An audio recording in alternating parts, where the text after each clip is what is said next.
Welcome to MindShock. This is your host, Bruce McGuire. And today we're delving into the Ashton Kutcher P. Diddy conspiracy. Illuminati Secrets of Hollywood. Ashton Kutcher has always been one of these guys that seems to be just beyond what many online commentators are willing to delve into when it comes to the depths of depravity that the satanic Illuminati cabal seems to operate within in Hollywood. Now, Kutcher has a long list of anomalies throughout his career, a long list of associations with seemingly shady individuals. And of course, one of the things that doesn't seem to be getting a lot of attention is his bromance with the one and only P. Diddy, the diddler himself, Sean Combs. Now, this bromance had been going on for many, many years, including several other personalities, such as what was dubbed the new Brat Pack, with these very, very skeezy individuals.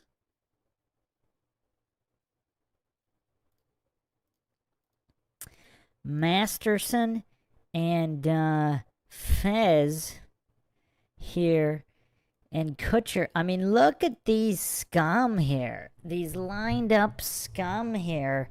I mean, there are so many testimonials of their behavior, of their depraved and criminal behavior of these four individuals.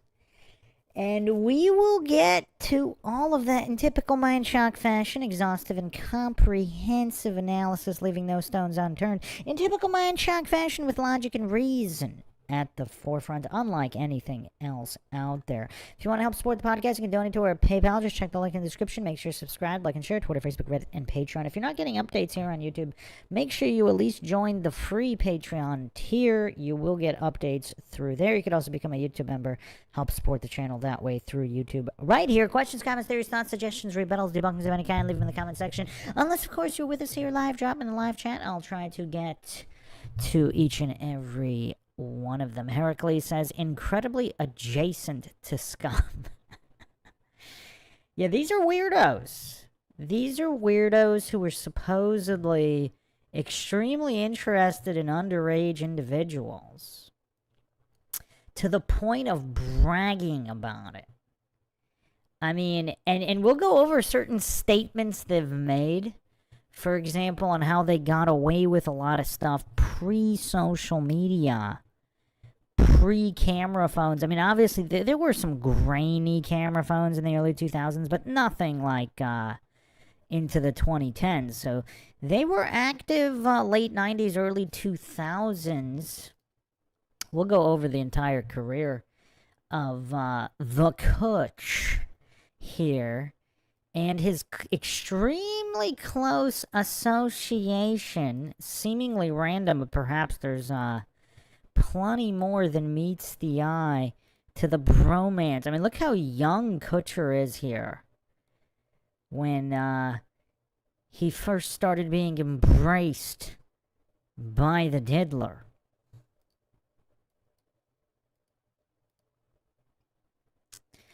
And, of course, their associations with Brittany Murphy are highly suspect, as well as many, many others.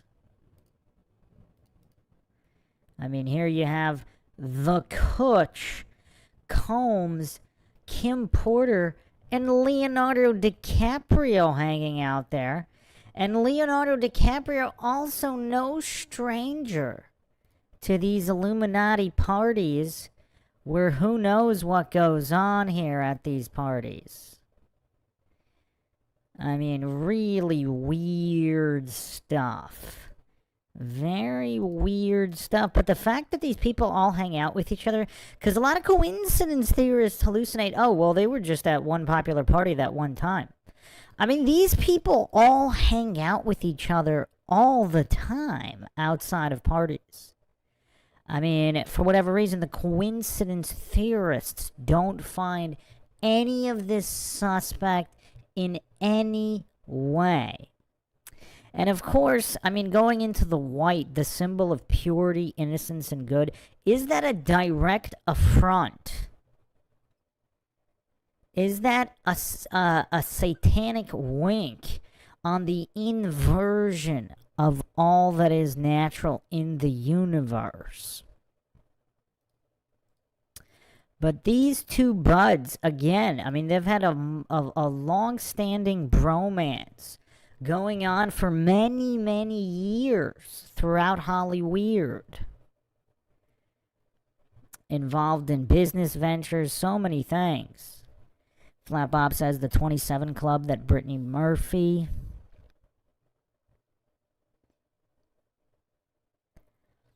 Flat Bob says, throw The Rock Johnson in there with him. He did a skit on SNL where he was advertising a child diddling robot.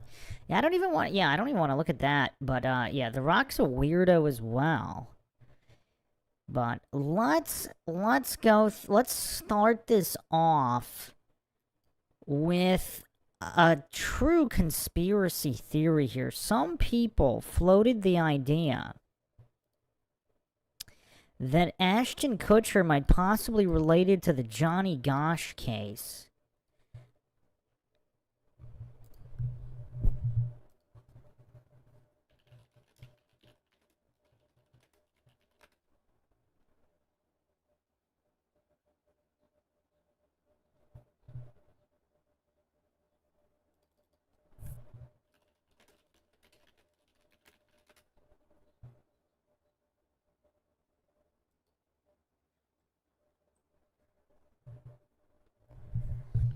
So this is a photo of Eugene Martin here, another Des Moines paperboy who disappeared under similar circumstances as Johnny Gosch.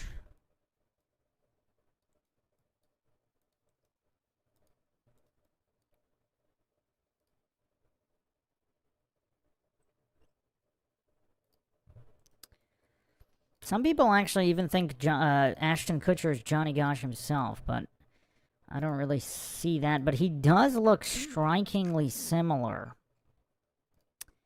to Eugene Martin here, so...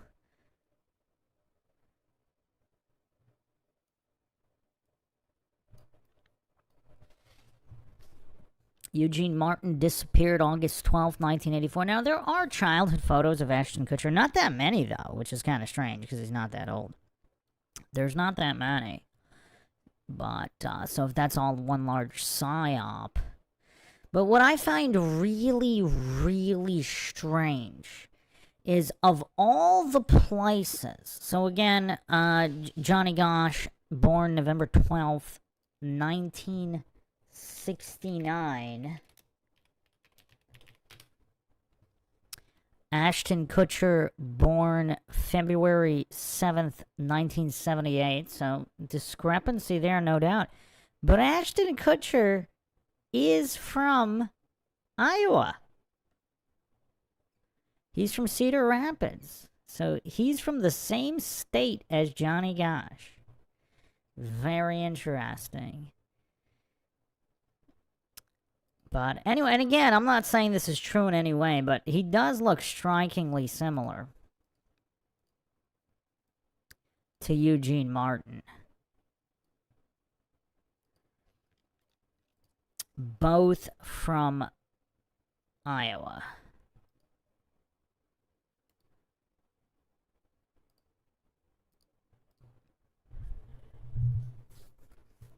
Scott Steiner in the house. Punked was actually really good. Shazit. We're actually going to be examining Punked through a new, never-before-seen light.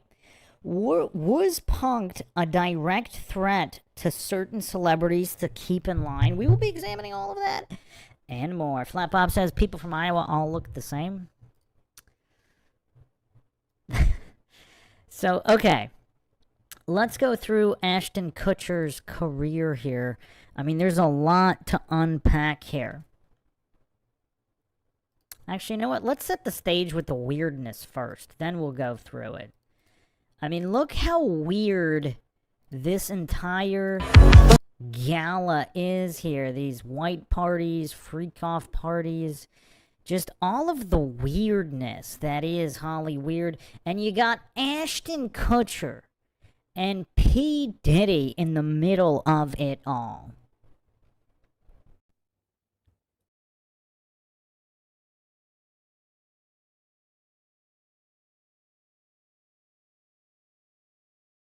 Lost myself at a Diddy party. Didn't know that's how it goes. I was in it for a new Ferrari, but it cost me way more. Wasn't worth all the fortune. Lost myself at a Diddy party. Didn't know that's how it goes. I was in it for a new Ferrari, but it cost me way more than my soul. Wasn't worth all the fortune and fame. Lost myself at a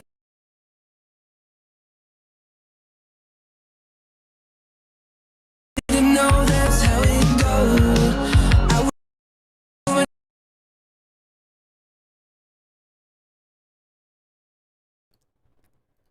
Anybody else find this kind of weird? I mean, they're swinging on white swings over a pool and celebrating. What's going on behind the scenes here? Flat Bob mentioned the music. Yeah, that's allegedly a Justin Bieber AI song about blowing the whistle, and I floated this conspiracy. Perhaps Bieber released it and then allowed other people to pretend it was AI so he could have the plausible deniability. I don't want to go over the clips with Bieber and P. Diddy. We've gone over them on other podcasts before. Very disgusting stuff. We went over that on the P. Diddy conspiracy episode. You can check that out.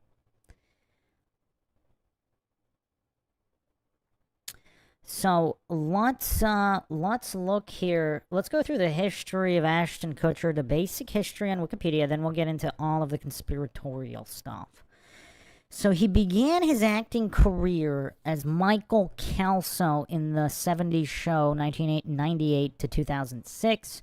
He made his film debut in the romantic comedy Coming Soon 1999. You know what's kind of weird? Before I found out about the conspiracy, like before I found out about this bromance, I never actually liked P. Diddy or his music and whatever you want to call it in any way. He just had that look of just like a complete scum. So I was, you know, and then there were the Tupac rumors that he was the one that actually orchestrated the hit on Tupac, which is a whole nother thing. You could check out the Tupac conspiracy here on MindShock. Check that out. I go into all those details, as well as Tupac supposedly being a CIA plant himself of the homo persuasion. Anyway, so the Kutcher, I never watched that 70s show. I thought I just didn't find the humor appealing. Other than that one conspiracy guy, he was kind of hilarious, the stoner conspiracy guy. Other than that guy, the show just seemed very, very flat and not funny in any way. But I actually did see a bunch of Ashton Kutcher movies. I actually thought the movies were pretty decent. Was that one movie, The Guardian, with Kevin Costner? That was decent. Some of his comedies were decent. I haven't seen Coming Soon. Ugh, Ryan Reynolds. Oh, man. Not going to be able to stomach that. But, yeah, I've seen a couple of his other movies. They were actually pretty interesting. He was in Reindeer Games with Ben Affleck? I don't even remember that. So, also, Dude, My Car is unwatchable Illuminati filth. But, yeah, I saw, Just Married, 2003, My Boss's Daughter, 2003, Cheaper by the Dozen, 2003, he had an active 2003, Butterfly Effect, one of my favorites, excellent film, really makes you think. Guess Who Did not see A Lot Like Love with Ashton Kutcher and Amanda Peet. Actually, maybe I did. A lot of those years kind of blend together. Did not see Bobby. The Guardian, yeah, The Guardian was pretty decent. That was 2006. What Happens in Vegas? Ashton Kutcher and Cameron Diaz. Did not see that one. Spread 2009. That with Anne Hesh, which is kind of interesting, considering what happened to Anne Hesh. That movie was actually pretty decent as well. Dark Side of Hollywood. Personal Effects, Kutcher and Michelle Pfeiffer. Don't know if I've seen that one. Yeah, so that's probably... Oh, and then Killers with Katherine Heigl and Ashton Kutcher. And No Strings Attached with Natalie Portman and Ashton Kutcher. So I've seen quite a lot of his movies. That's about it. He's done a couple other ones. I actually thought he was kind of decent in the movies. But again, all of this completely unwatchable now. This was before I knew anything about him, or is the behind the scenes of just this Illuminati filth lifestyle. Flat Bob says Butterfly Effect was decent. Yeah, make sure you watch the alternate endings and the deleted scenes. I mean, that really was an interesting film. Monday says, was Masterson and Diddy doing to fire a warning to Iowa boy Ashton? His wife was 15 or 16 when they started 70s. Flat Bob says, what happened to Anne Hesh? Flat Bob says, didn't he do a movie with Bernie Mac? Yeah, that was Guess Who. Yeah, that was decent as well. Yeah, he had some decent movies.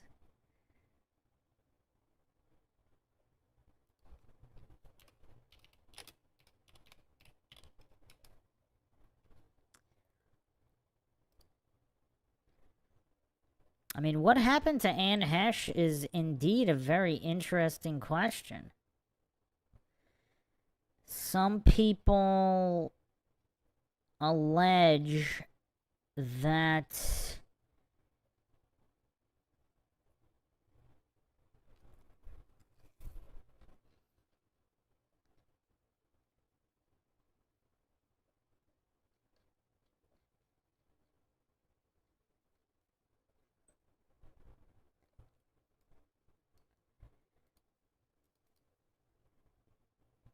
she was working... Here, hold on a second.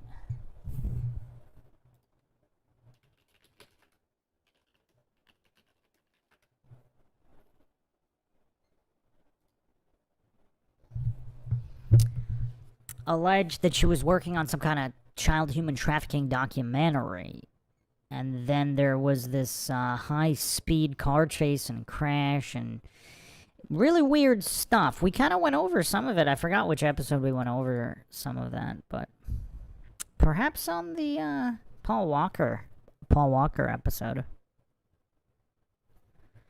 Heracles says, didn't Bernie talk out of turn before his early passing? There was something about that.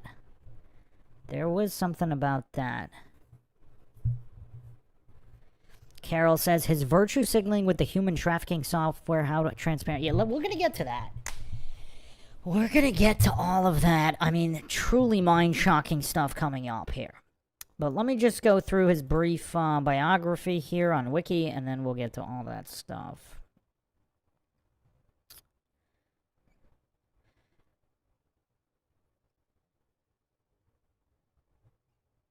So he was involved. He's actually an investor in several high-tech startups. So early life, Kutcher born Feb 7th, 1978, Cedar Rapids, Iowa.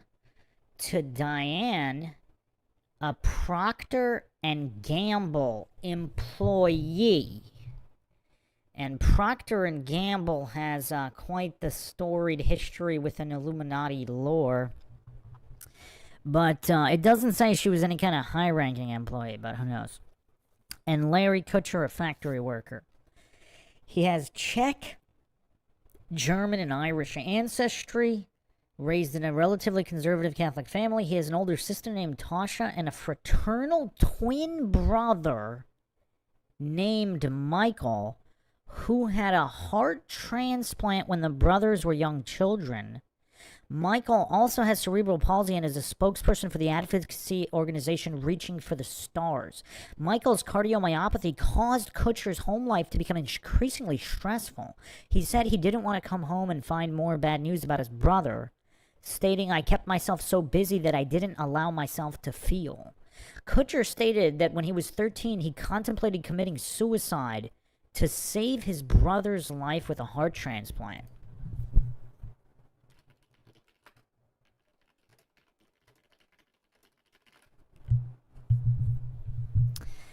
And I do wonder if there were some kind of Illuminati pacts made in any way.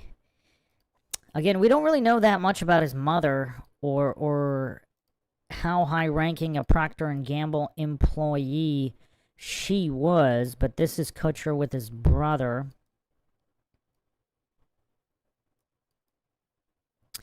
But yeah, you gotta wonder if deals were made.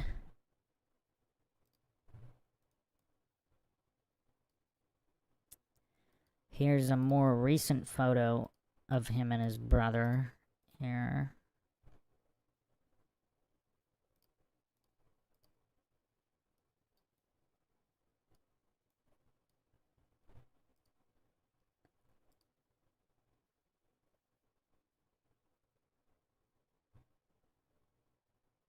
So he received a life-saving heart transplant at age 13.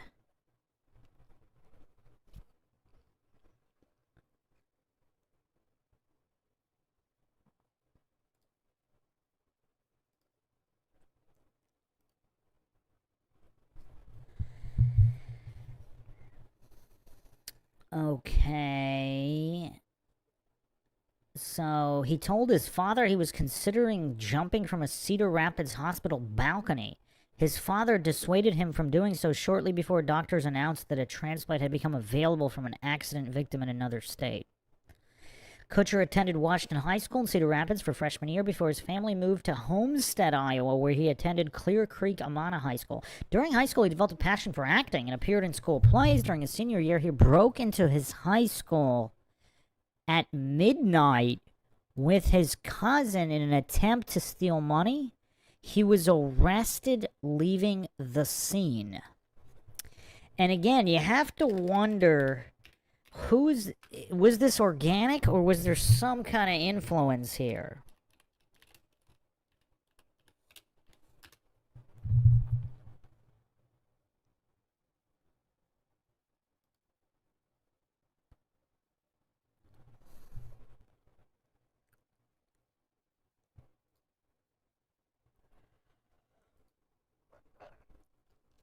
You gotta wonder if there was more to that story.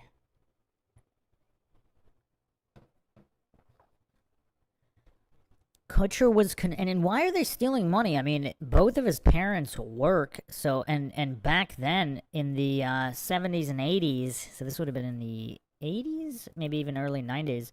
I mean, inflation wasn't that bad. If you have two working parents back then, you might be okay, unless of course insurance, medical bills for the transplant, but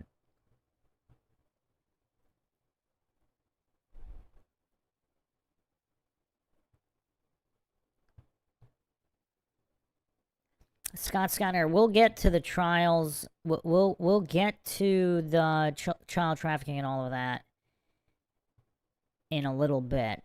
I just want to do the background here because there are some, what are we going to call them? Coincidences or anomalies, abnormalities in his early life as well. So Kutcher was convicted of third-degree burglary, sentenced to 3 years probation, 100 hours of community service. Kutcher stated that although the experience straightened him out, he lost his girlfriend and anticipated college scholarships and was ostracized at school and in his community. Kutcher enrolled at the University of Iowa in August 96, where his planned major was biochemical engineering, motivated by his desire to cure his brother's heart ailment. At college, Kutcher was kicked out of his apartment for being too noisy and wild. Kutcher stated, "I thought I knew everything but didn't have a clue. I was partying and I woke up many mornings not knowing what I had done the night before. I played way too hard. I am amazed I am not dead." So this is all before even meeting P. Diddy.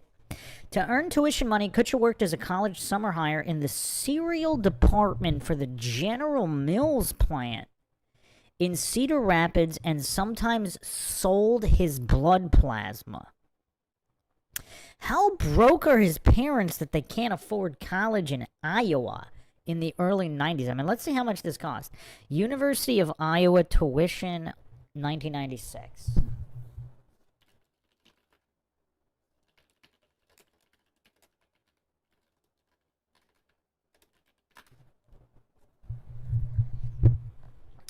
So, an undergraduate resident, it was $1,235. So he's got two working parents. One of them works for Procter and Gamble. And so, again, I mean, unless they have no health insurance to cover his brother, I mean, if they have no health insurance coverage and they're paying out of pocket, okay, maybe. But if they actually have health insurance, which they should, I mean, if the mother's working at Procter and Gamble, they don't have any kind of family health insurance plan. I mean, even his father should have some kind of plan through the factory. I mean, I don't know. This story, like I said, there's a lot of abnormalities here. So they can't afford $1,000 in tuition money? So he's selling blood? I mean, it's also kind of curious. So you got General Mills, Procter and Gamble, like these big-time Illuminati companies. And he's selling blood plasma. There's not really further story, though. It's selling to whom? I mean, while at the University of Iowa, he was approached by a model scout at the Airliner Bar in Iowa City and entered the Fresh Faces of Iowa modeling competition. Placing first, he won a trip to New York City's International Modeling and Talent Association convention. Leaving Iowa for a stay in New York City, Kutcher then returned to Cedar Rapids before relocating to LA to pursue a career in acting. Let me just let me double check the lag here. Just give me a second.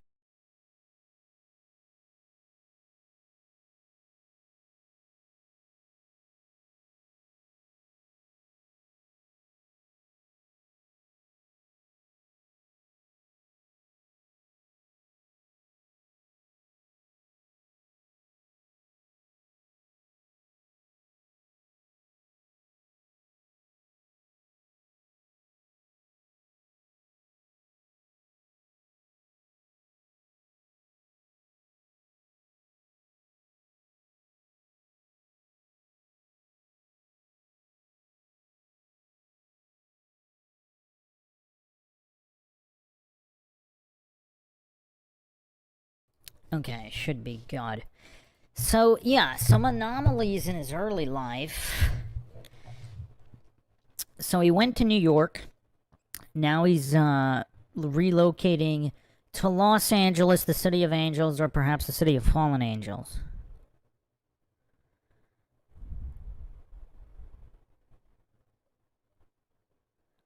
Seabass, yeah, we're going to get to the Thorn Company. We're going to get to all of that. We're going in order here.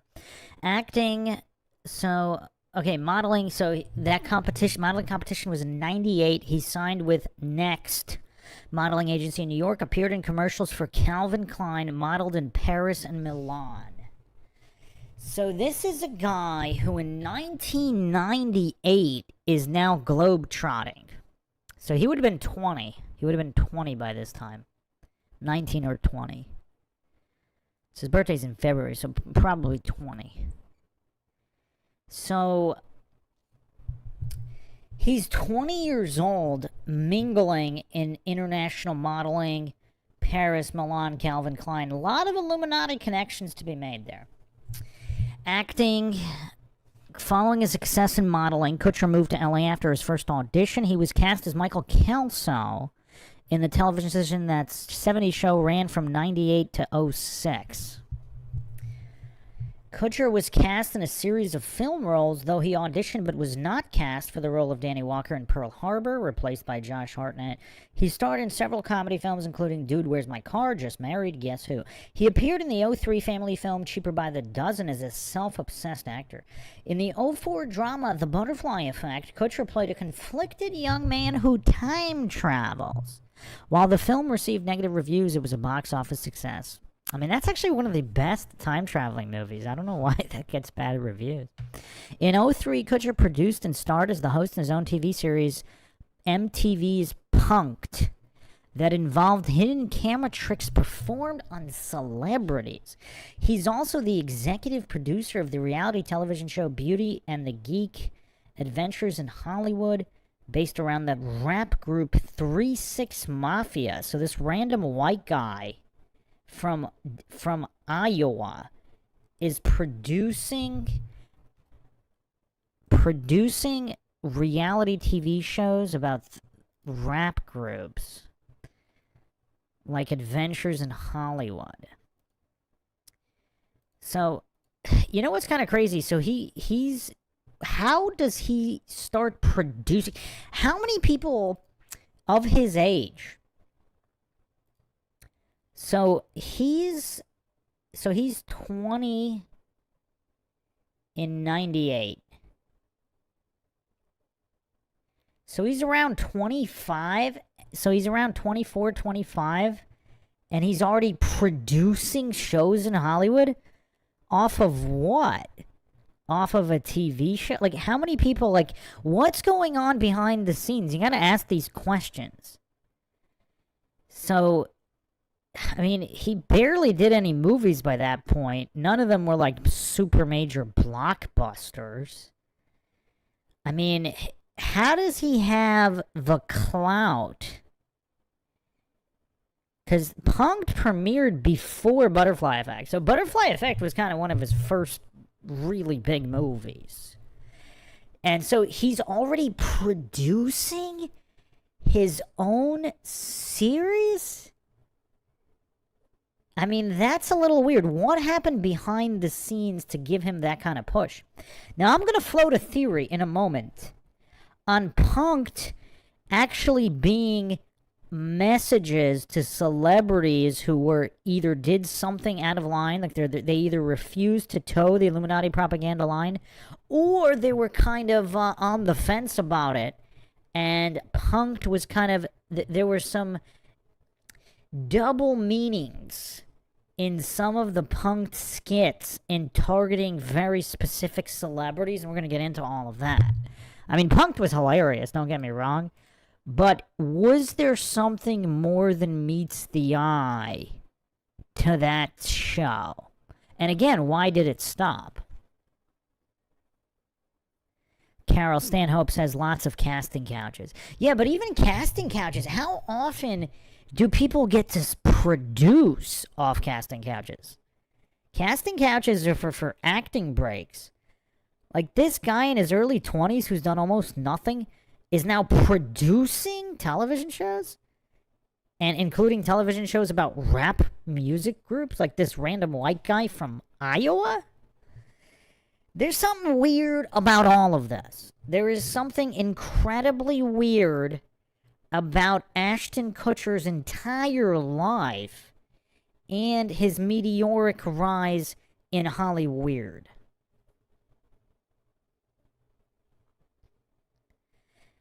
Yorkie Nana, welcome. On another note, is the Time Traveler Titor predictions coming true? I'm actually going to be doing a podcast on that as well. John Titor, incredible testimony. There's actually a couple of lesser-known claims in the story that actually support the possibility that he might be telling the truth.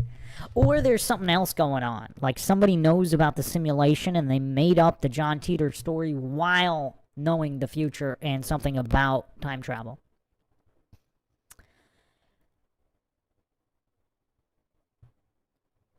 Seabass says made up backstory combined with real backstory or two fake backstories overlapping in an inconsistent way.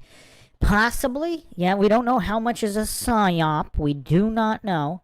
However, I'm just comparing Kutcher to other celebrities of his age. I mean, it's kind of unusual for a random white boy from Iowa all of a sudden producing reality TV shows about rap music groups, getting his own reality TV show. I mean, this is kind of unusual. And then eventually moving into venture capitalism. I mean, this is kind of unusual for a random young white boy from Iowa who's has this out of nowhere clout. Whenever you see somebody with out of nowhere clout, I mean, that's an issue. That's an Illuminati red flag. So I'm going to postulate that something was going on way before he ever even met P. Diddy. And there were certain contracts that had to be fulfilled. And we're just scratching the surface here. I mean, somebody needs to make a movie about this guy's life, because this is the most inorganic, unnatural rise to fame I have ever seen. So he also produced The Real Wedding Crashers and the game show Opportunity Knocks. Many of his production credits, including Punk'd, come through Catalyst Films with a K, a production company he runs with his partner, Jason Goldberg. Now, this is a whole nother rabbit hole with Catalyst with a K and Jason Goldberg here. So, this is just another rabbit hole here. So he actually produced Guess Who and The Butterfly Effect, Kutcher's films, but this was all after Punk'd, though. Punk'd was 2003. So Punk'd began working as a producer in 1994, almost a decade prior to becoming involved with Ashton Kutcher. Now, what prompts an established, experienced producer to suddenly partner with this young white boy from Iowa? I mean, again, how often do random it's not like Ashton was winning Academy Awards as like a child actor and he's already established. He comes out and he's doing some kind of lowbrow 70s show, comedy show.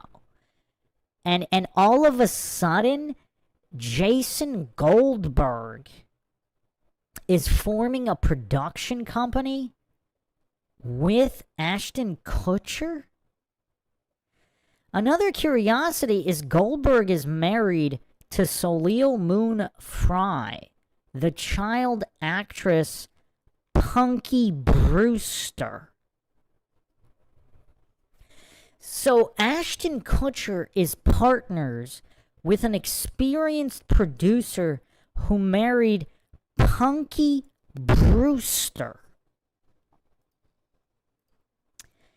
So, I mean, you can't make this stuff up. I mean, I don't know what's going on here, but the amount of connections that seemingly come out of nowhere, like what kind of deals were made behind the scenes with all of these people? And there's not even that much information on Jason Goldberg even out there.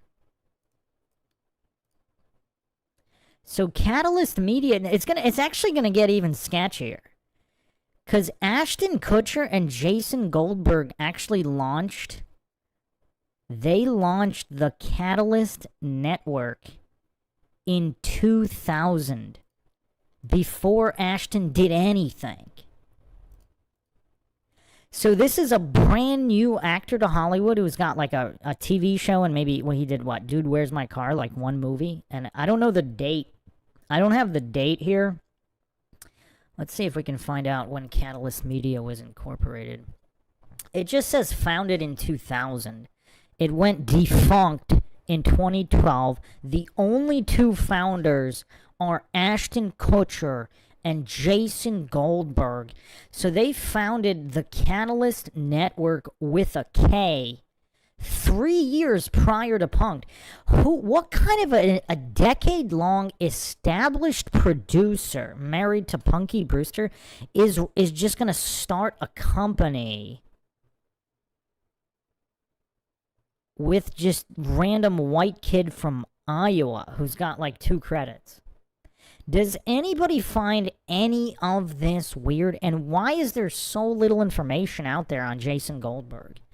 So he's active from 1995. I mean, he's still active now, but so none of this really makes any sense. Like, does anybody have something comparable to this, where some kind of new actor to Hollywood with almost no experience, just a small handful of credits, is all of a sudden starting production companies in pre-social media Hollywood? See, post-social media Hollywood's a weird place. I mean, anybody could start a production company, random no-names.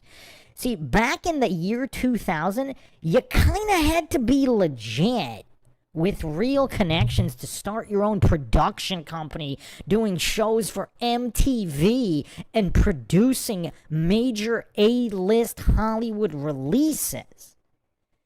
How did I mean, none of this makes any sense.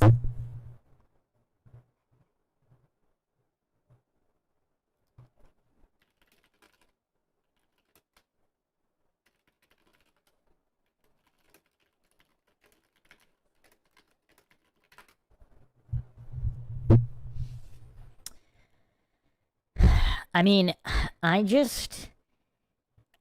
not sure. And there's just so little information about this guy. I mean, for someone of his stature, I mean, obviously there's information out there. He's on IMDb, he's got a very short wiki. But for someone of the level of what he's done, there's actually not that much information about him. And I'm also curious as to how exactly he got started. Because he first started producing in 95, so out of nowhere, he starts producing a movie. Homage was the first one, with Blythe Danner, Frank Whaley. I don't know any of these people. I don't know what kind of movie this is. I wonder, is this a theatrical release? Yeah, looks like it was. It was Arrow and Skyline Entertainment Partners. $400,000 budget. I mean, for 1995, first-time producer out of nowhere. This is before he married Punky Brewster. So before he married Punky Brewster, Jason Goldberg, out of nowhere, is suddenly producing theatrical release films for $400,000. In his second producing, so apparently he was uncredited in 95. His first credit is 1997, but he's listed IMDb credits here, Cafe Society with Frank Whaley and Peter Gallagher and Lara Flynn Boyle. So this is a major release here. This is a major release. $3.5 million budget. How is Jason Goldberg coming out of nowhere and suddenly producing these huge films? I mean, does this make any sense to anybody? And how does he just randomly form a major production company with a close to no name actor? You know, he's ASHTON at the time, part of an ensemble cast. It's not like he was the sole lead of a major TV show. I mean, 70s Show was kind of major, had pretty good ratings, but it's a huge ensemble cast. It's not like he's the only character. And then he does Dude, Where's My Car?, which may or may not have been made before. I don't have a date here on the formation of Catalyst in the year 2000. So who is Jason Goldberg? I mean, and how does he come out of nowhere and just start producing these major films? I mean, I just can't really find much on this guy.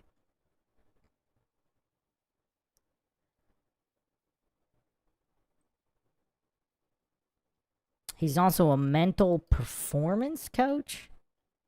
Oh, this might be a different Jason Goldberg. Never mind. This is a different Jason Goldberg. Yeah, so, yeah, this guy's just out of nowhere. Like, there's no backstory on Jason Goldberg. Like, who is this guy? And how does he come out of nowhere? And then he's all of a sudden best buddies and business partners with an actor with relatively little clout. I mean, obviously he had enough clout to get acting roles. How does Ashton Kutcher, this relatively new actor who's only done that 70s show and one or two movies, smaller movies at the time, how is he all of a sudden becoming a major Hollywood producer? Does any other individual in Hollywood have this kind of a backstory? And we're just getting started here.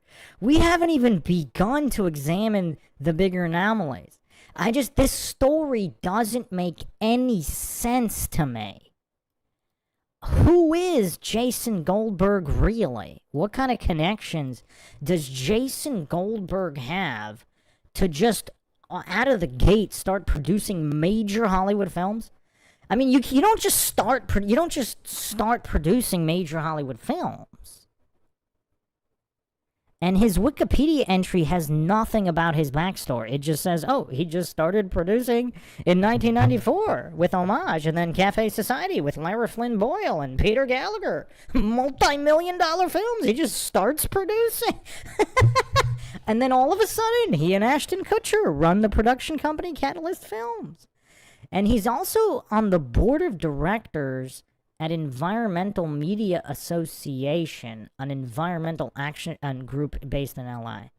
So he doesn't marry Punky Brewster until 1998. So where did his clout come from before that? Because, I mean, if he marries Punky Brewster, I suppose she has a lot of connections, but this is all before her. So how did he get any connections to just randomly start producing multi-million-dollar theatrical releases? Carol Stanhope says Mossad asset, perhaps. Well, now you're talking. So if he's some kind of an asset, CIA, Mossad, whatever, Operation Mockingbird in Hollywood, is he grooming Ashton Kutcher to become some high-ranking Illuminati cabal member? I mean, why would he take a close... See, obviously, Ashton's not a nobody. He's on that 70s show. It's pretty successful. But again, there's a lot of actors who are that level of success that don't all of a sudden get to run their own production companies and run their own shows on MTV. I mean, Ashton Kutcher is pretty much the only one in that category. Why is he in that category, and how? Yorkie Nana says Ashton seemed to be willing to go along with the game. Yeah, but even if he was, I mean, look at all these other actors and actresses who were willing to go along with the game. They don't get catapulted to this level as producers. I mean, that's what's curious. What kind of a deal did Kutcher make with the Illuminati cabal behind the scenes to get catapulted into producer status?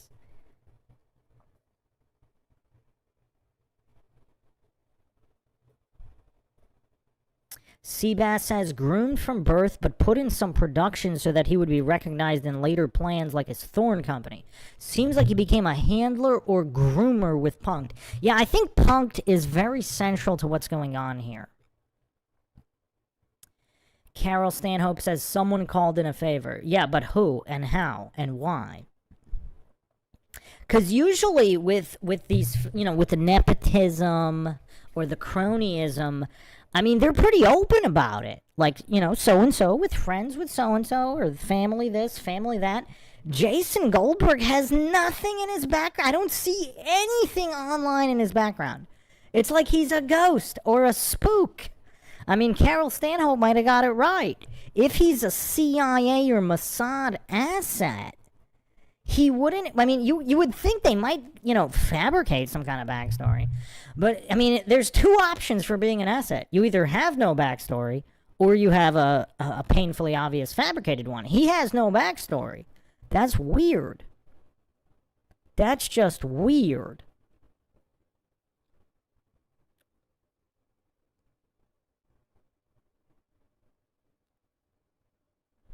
Just catching up here. Seabass says, like Adam Sandler, from stand-up comedian to producer and director and writer, I think, too. Yeah, but that was way over time. I mean, a lot of actors, like, regardless of whether, you know, they were organic or not, I should do an Adam Sandler podcast. But Sandler didn't start producing until way later. Although his start, I mean, at least they bothered coming up with connection. If Sandler's backstory is all fabricated, at least they bothered coming up with something. I mean, with Kutcher and Goldberg, there's nothing here. There's nothing here. There's no backstory here. So Sandler's from Crooklyn, born in, wow, that's interesting. Born September 9th, 1966. So he's born 9/9/66. Wow. Interesting.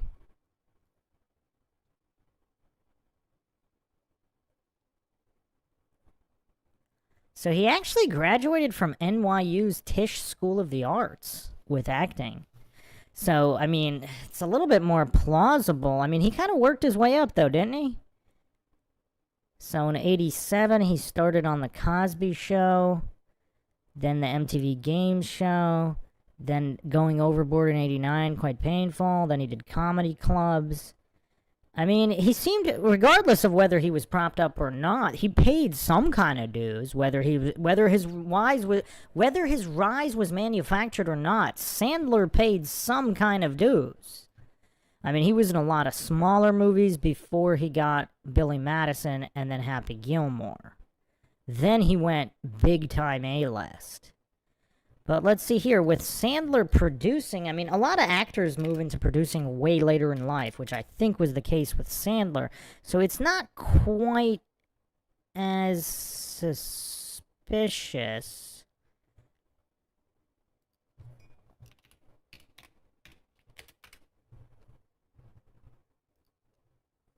Let's see what his first producing credit is here.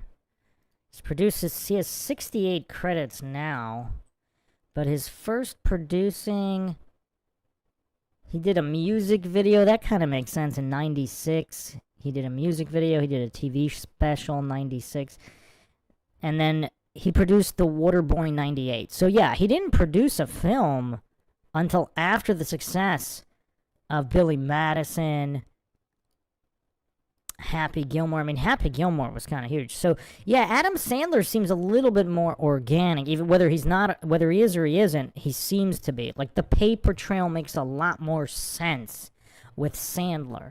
Kutcher doesn't make any sense at all here.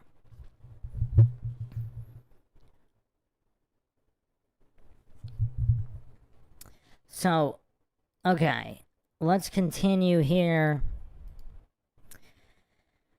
So, 2004 interviewer described Kutcher as a hunky young actor who was heading in all different directions at once, including the hot LA restaurant Dulce or Dolce. Wait, what does that mean? Is he owning a restaurant in 04 now, too?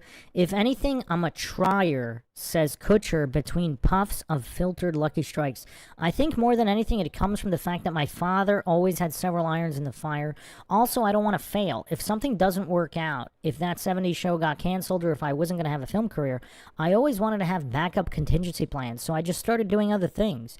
And on a half-hour sitcom, you're really only working for 30 hours a week. It allows me a lot of time for sitting around, which I always kind of filled with work. Yeah, I mean, that doesn't mean people are just going to hand you production companies, though. Like, there's a lot. I mean, that's kind of weird. Because of scheduling conflicts with the filming of The Guardian, Kutcher was unable to renew his contract for the 8th and final season of that 70s show, although he appeared in his first 4 episodes. and returned for the series finale. Kutcher produced and starred in the 2010 action comedy Killers, in which he played a hitman. In 2011, Kutcher was announced as Charlie Sheen's replacement on the series 2.5 Men. Kutcher's contract was for 1 year and was believed to be worth nearly 20 mil. His debut as the character Walden Schmidt, entitled Nice to Meet You, Walden Schmidt, was seen by 28.7 million people September 19, 2011. Nielsen Ratings Company reported that that figure was more than any episode in the show's first 8 seasons when Sheen starred in it.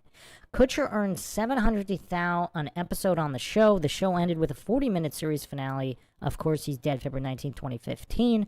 Kutcher appeared in a Pop Chips ad campaign made 2012. The campaign featured Kutcher as an Indian man named Raj who was looking for love in a dating ad-style spoof. Kutcher's use of brown face paint and a stereotypical Indian accent received criticism from online viewers and members of the Indian American community.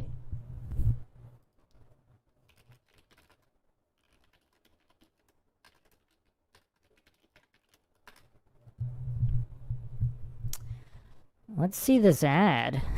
Like, what's going on with this ad?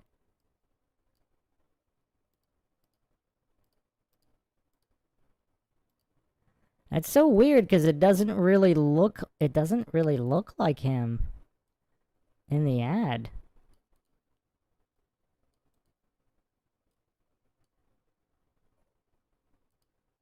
I'll put it on the screen in a second. I wonder what the deal with this ad is.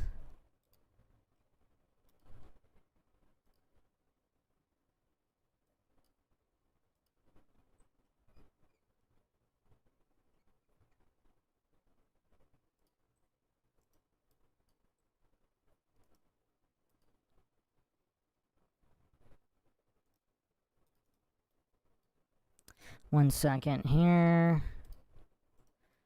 Alright, let's take a look at this. It doesn't really look like him.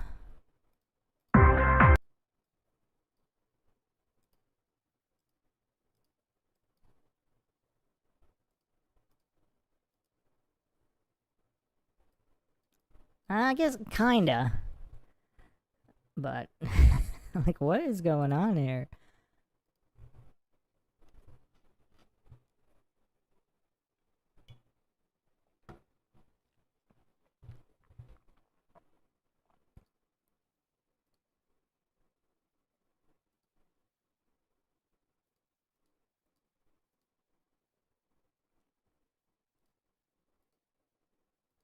So he's playing all these weird characters. One of them is this Indian guy. Okay, I mean, humiliation ritual? I don't know. What does everybody make of this? That's weird. Kutcher appeared as a guest shark during the 7th season of reality TV show Shark Tank, premiered September 25th, 2015.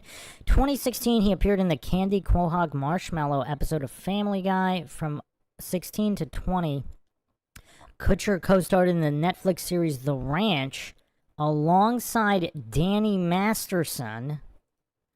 So Danny Masterson, which for people don't know, he was convicted of various deviancies. And we'll get into how Ashton Kutcher and his wife Mila Kunis continued supporting this guy even after conviction. I mean, it's kind of crazy. So, Masterson, now 49 years old. It's kind of crazy. He was married to Bijou Phillips. That's crazy. 2011 to 2023. So he was convicted May 2023 of sexual crimes against 2 women dating back to 2003. A third count resulted in a hung jury. He was sentenced 30 years to life. He's also a Scientologist, as well as his victims were And there's a whole conspiracy of how the Church of Scientology attempted to silence the victims, and just ongoing interference in the case, causing a 20-year delay, including possibly murders. So there's a lot of dark conspiracies here.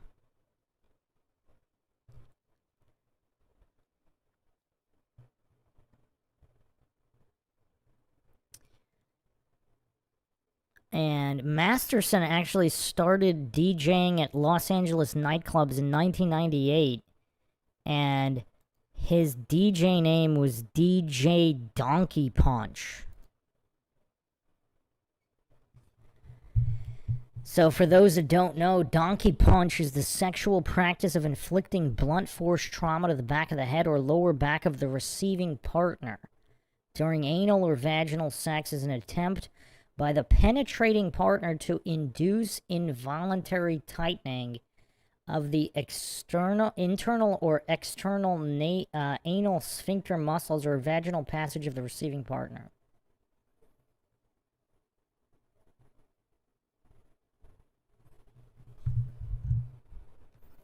So this is the guy's chosen moniker.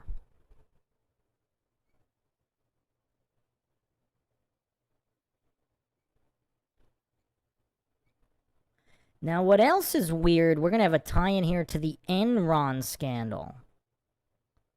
So Donkey Punch was one of the several slang terms used by Enron traders to refer to their price gouging methods. I mean, wow, that's weird. So these were recordings going back to 2000, 2001. Very weird.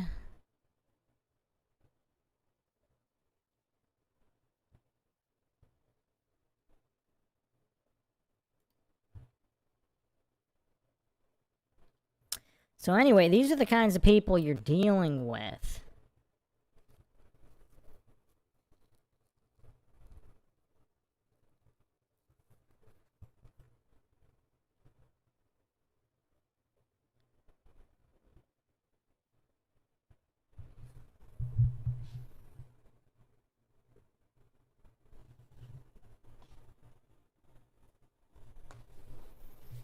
Apparently, there's plenty of other victims as well. I mean, just the rabbit holes with Masterson go on for quite a bit.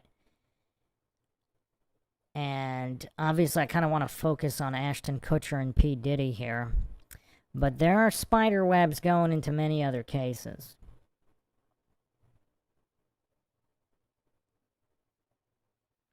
Venture capital. Beyond the entertainment world, Kutcher has invested in several high-tech startups.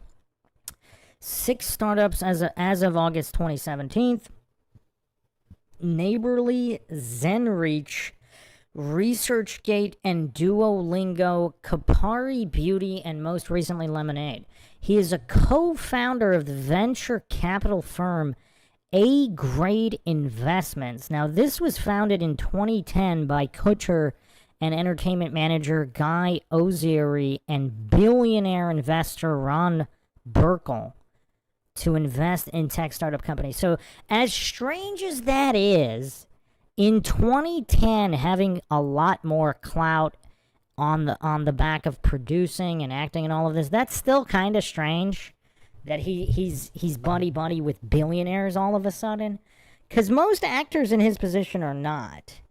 So that's still kind of strange on what's going on behind the scenes there. But by 2010, it's slightly less strange.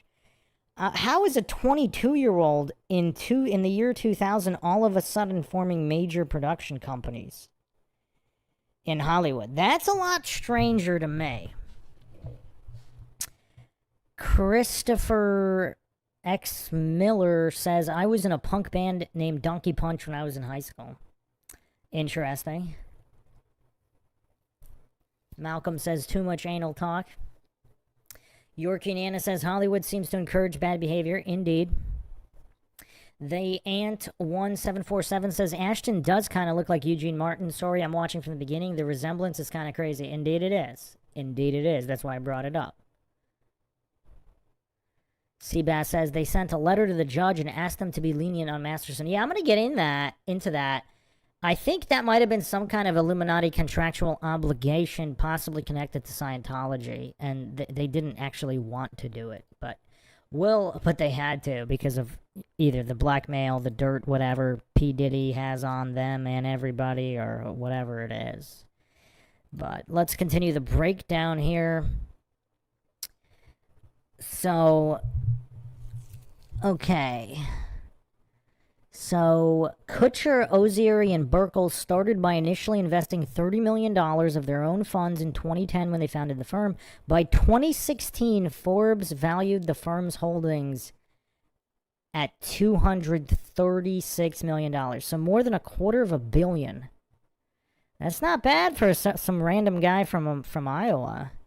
At SXSW on March 14, 2015, Kutcher announced Sound Ventures, the successor to A-Grade Investments, managing a fund backed by institutional funding. On October 29, 2013, Lenovo announced that it hired Kutcher as a product engineer. What? How is he an engineer? For Lenovo? A top computer company? So this is 2013. Okay, still strange. Kutcher was part of the management team for Uma, a tech startup launched in September 2007. Uma is the voice-over internet protocol business, and Kutcher's role was as creative director. Makes a lot more sense than product engineer. He spearheaded a marketing campaign and produced viral videos to promote this service. Kutcher also created an interactive arm of Catalyst called Catalyst Media, with his partner from Catalyst Films, Jason Goldberg. Their first site was the animated cartoon Blah Girls. Uma revamped its sales and marketing strategy with new management team in the summer of 2008, replacing Kutcher as their creative director. Rich Buchanan from Sling Media became Uma's chief marketing officer. Kutcher has invested in an Italian restaurant. See, this isn't strange, because Hollywood actors often invest in restaurants, so this is not strange at all. But everything else is definitely strange.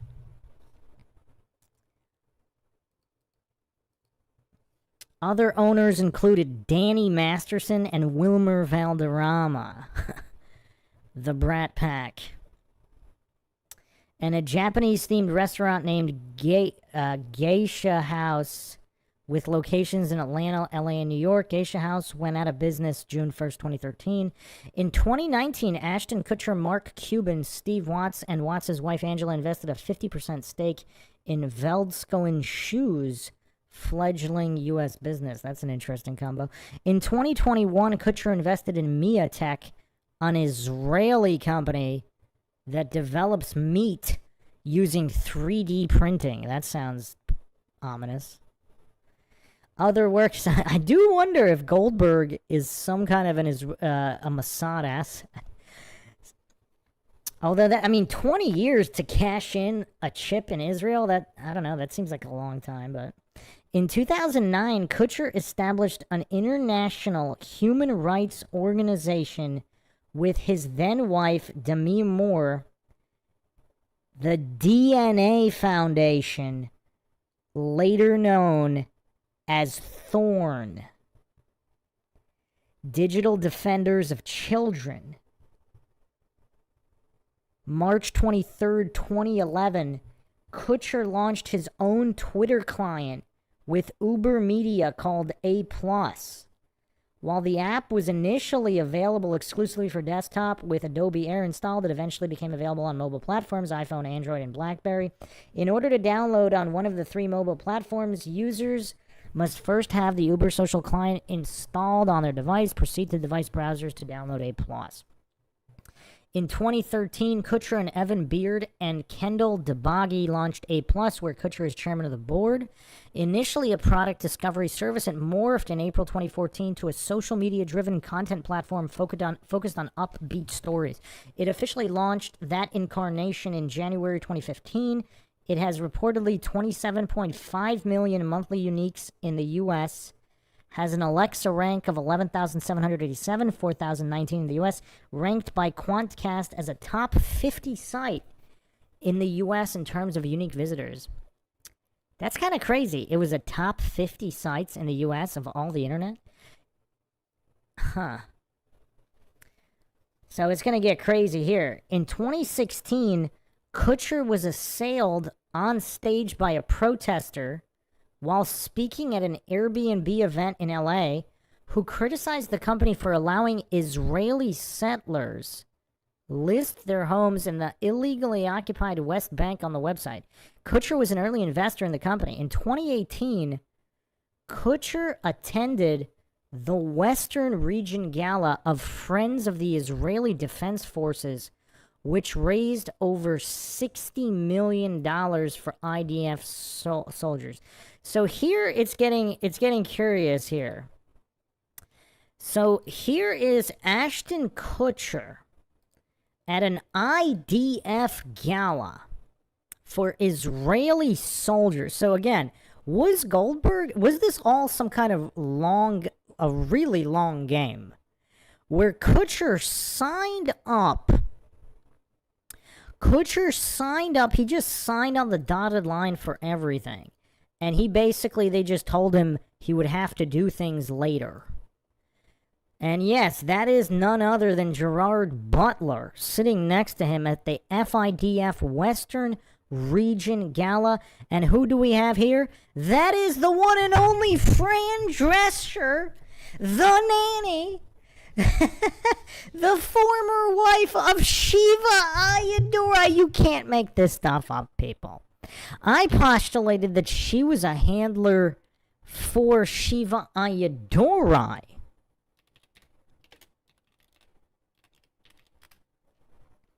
I mean, the plot thickens so severely here. So she actually, I don't know if she was officially married to Shiva.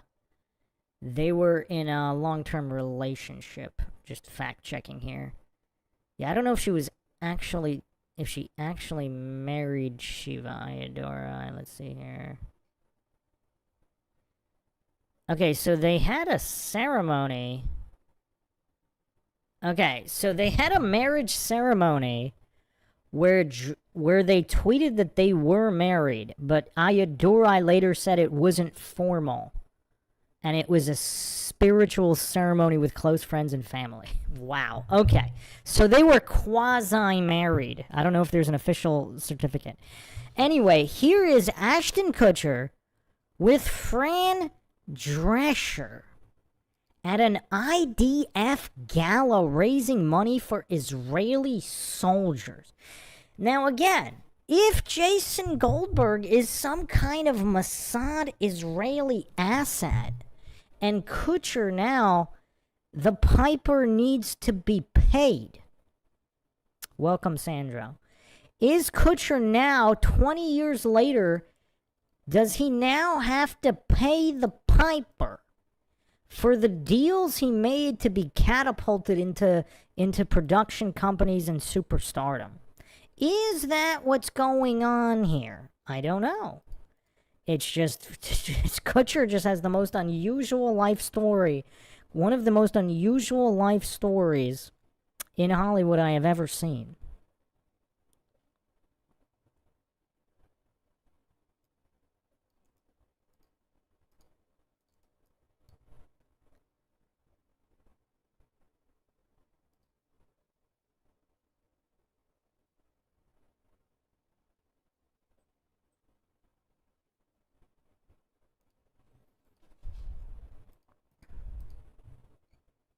In 2022, Kutcher and his wife Mila Kunis started a GoFundMe for two online companies, Airbnb and Flexport, to aid refugees fleeing violence in Ukraine perpetrated by Russia's military. They raised $34 million as of March 2022. These two organizations are on the ground helping people in Poland and Romania. The couple promised to match the funding. Kunis is a native of Ukraine.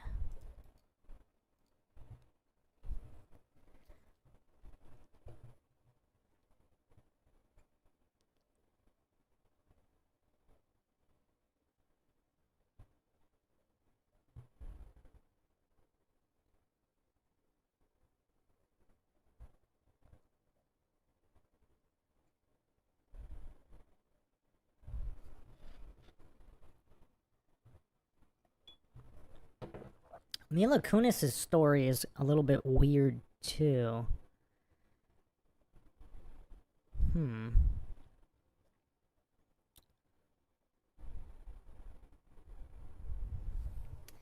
Apparently her father enrolled her in acting classes at Beverly Hills Studios.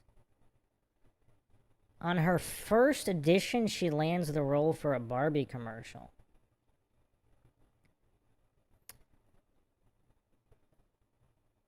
So this is her first year at age 9? Oh no, she's not 9.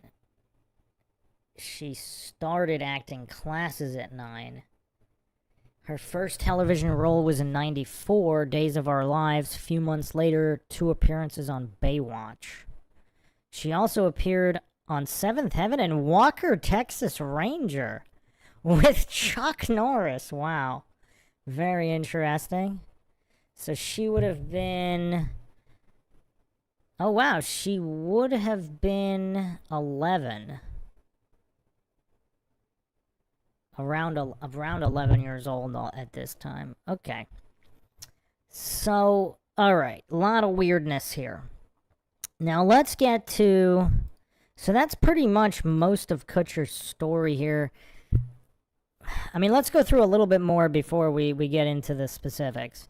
So, marriages and relationship. February 2001, Ashley Ellerin, who Ashton Kutcher was dating at the time, was murdered. This is a huge conspiracy, by the way. Again, this is why I'm doing this episode. I mean, Ashton Kutcher has more strangeness in his life, even for Hollywood, even amongst Hollyweird people. I mean, his life is way weirder than the average weird life of a Hollyweird actor.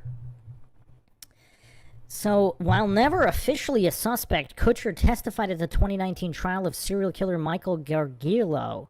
Kutcher stated on that night that Ellerin was murdered. Kutcher had arrived to pick her up for a date, but she had not answered the door. His info helped establish the time of death. Gargiulo was found guilty, sentenced to death July 16, 2021 for her murder. Now, the coincidence theorists maintain that his DNA was found at the scene, but here's the thing. Whether Ashton Kutcher did or didn't kill her, apparently there are theories that he did enter and he found her body, but he didn't want to be associated with finding the body of a dead person, and all of that would entail. So he just went to a party instead and had somebody else find her. Other people allege that he's actually guilty for her death and that, his handlers, because this is 2001, so this is post-fame of That 70s Show. This is post founding the production company Catalyst with Goldberg. So if his handler has all these connections, they could have easily just planted or switched a label at the lab to blame it on a known serial killer. Anyway, let's get to another coincidence. In late 2002, he began dating Brittany Murphy, his co-star in Just Married. So that's not one, but 2 girlfriends that end up dead. I mean, she doesn't die until 2009, but Brittany Murphy actually died at age 32. I thought she was younger. So anyway, so Ashton Kutcher has had not one, but two girlfriends die. Possibly more. Other people speculate there could have been others. But anyway, Kutcher and Demi Moore met in 2003, married September 24th, 2005. And Demi Moore has a very, very deep history in Hollywood. I don't know if I want to go too far into her history. 6 years later, November 17, 2011, Moore announced her intention to end the marriage. After more than a year of separation, Kutcher filed for divorce from Moore December 21st, 2012. That's an interesting date because that's the Mayan end of the world. 12/21/2012. In LA Superior Court, citing irreconcilable differences. The divorce was finalized November 26, 2013. Kutcher began dating his former 70s show co-star Mila Kunis during the first half of 2012. After they became engaged in February 2014, she gave birth to a daughter October 2014. Kunis married Kutcher July 2015. She gave birth to a son in November 2016. Family resides in a sustainable farmhouse designed by the couple and architect Howard Backen in Beverly Hills.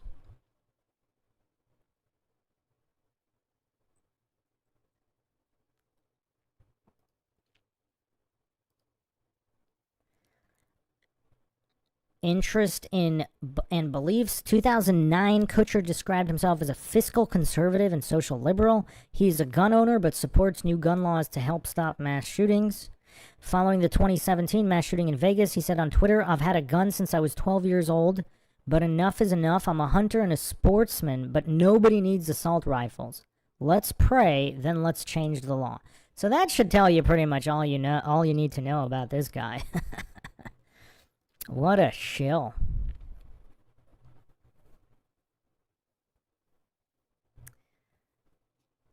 This is kind of weird. September 17th, 2008, Kutcher was named the assistant coach for the freshman football team at Harvard Westlake School in Los Angeles.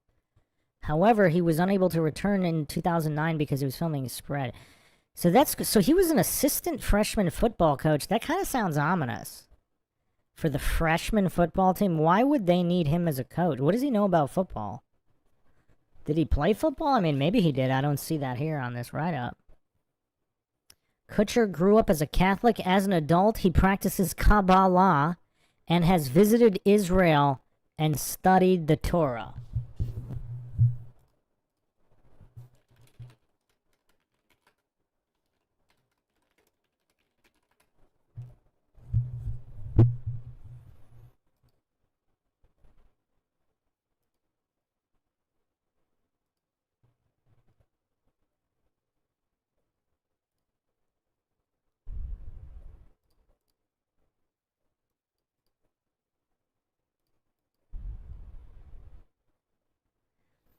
So let's take a look at this interview. I don't have a date here. Let me get a date for this interview because this interview is weird.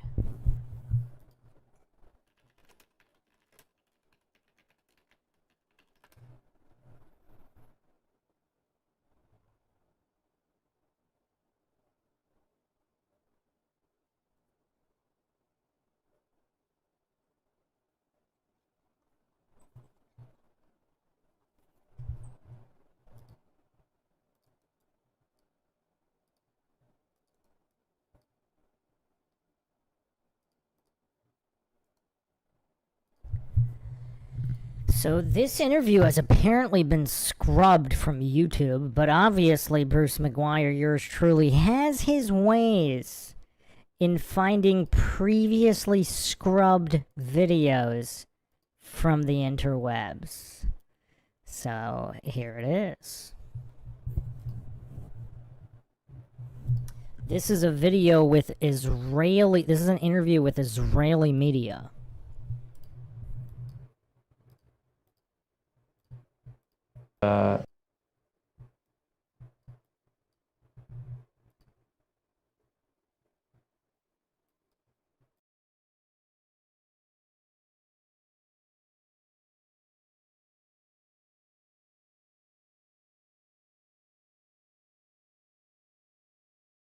And then another time I came here for to meet my friend. It was Rosh Hashanah, and I'd never experienced a Rosh Hashanah in Israel, so I thought it'd be interesting to come and see what that was about. Is it because of the Kabbalah? Because of your connection to the Kabbalah? One of my best friends runs the Kabbalah Center, so I came to visit with him. You know, it's almost part of the American dream, the Kabbalah now. You know, whoever makes it big in America is also interested in Kabbalah, Madonna, and, you know, the Donna Karan and so on. I don't know about that. What did you find in the Kabbalah? I think we're made fun of more than admired, actually, to be quite honest. But that's okay. What did I find in it? What do I find interesting? You know, the greatest thing that I ever... and then another time I came here for to meet my friend. It was Rosh Hashanah, and I'd never experienced a Rosh Hashanah in Israel, so I thought it'd be interesting to come and see what that was about. Is it because of the Kabbalah? Because of your connection to the Kabbalah? One of my best friends runs.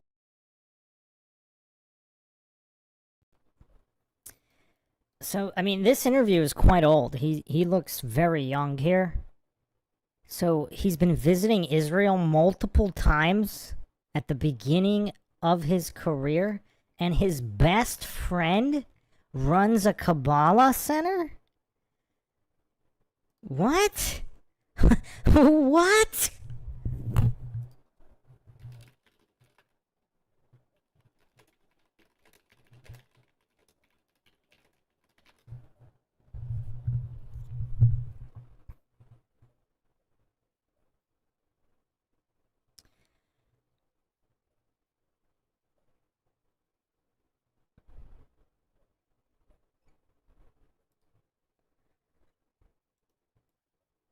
So I found this article from Huffington Post. Ashton Kutcher's best friend is a rabbi. So I don't know if this is the same best friend he's mentioning here, but this is from a Huffington Post article by Katie Hall, March 18th, 2010. Sure, he's got Demi Moore, but Ashton Kutcher's wife is not the only number one in his life. My best friend, Yehuda Berg, Kutcher, 31, announced Wednesday night at the GQ magazine, The Gentleman's Ball in New York City, where he presented the Kabbalist with an award for being an agent of change. To me, he's not a rabbi, he's my best friend. Okay.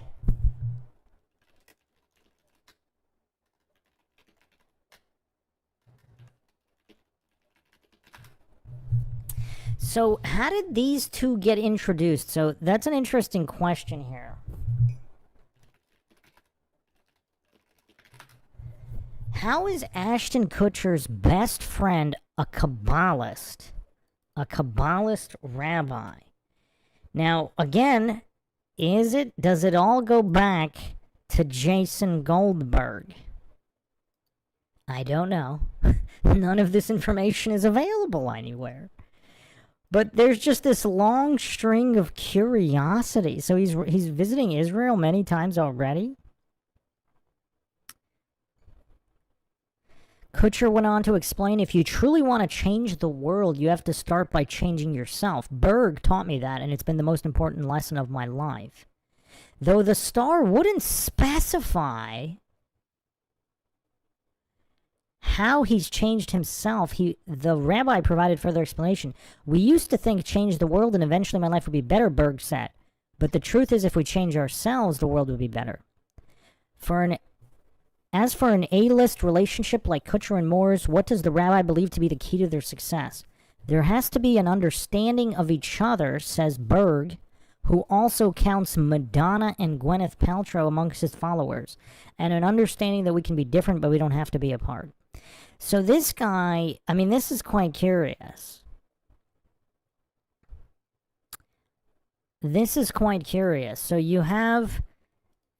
a Kabbalist? How early did he become a Kabbalist?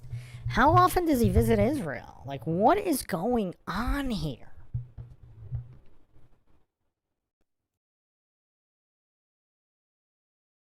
The Kabbalah Center, so I came to visit with him. You know, it's almost part of the American dream, the Kabbalah now. You know, whoever makes it big in America is also interested in Kabbalah, Madonna, and, you know, the Donna Karan and so on. I don't know about that. What did you find? I think we're made fun of more than admired, actually, to be quite honest. But that's okay. What did I find in it? What do I find interesting? The greatest thing that I ever read was, Hillel said, somebody asked Hillel if he could teach him the Torah while standing on one foot, and he said, "Love thy neighbor as thyself. Everything else is commentary. Now go study." and that's all it is to me.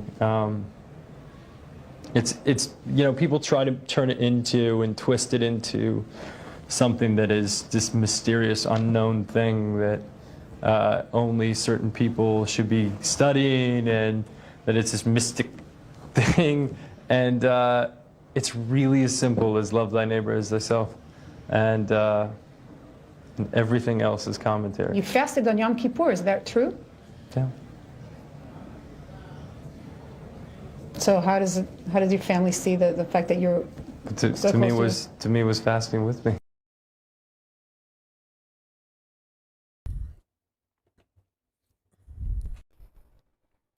So you have Ashton Kutcher, self-admitted Kabbalist. His best friend is a Kabbalah rabbi, and he's visiting Israel quite frequently.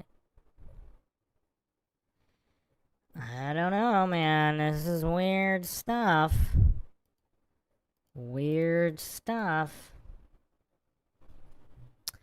So what else is interesting is, so he visited Israel and studied the Torah. His wife, Mila Kunis, stated that he, quote, taught me everything I never knew, end quote, about her religion, Judaism, although as of 2018, he has not converted. So this is curious.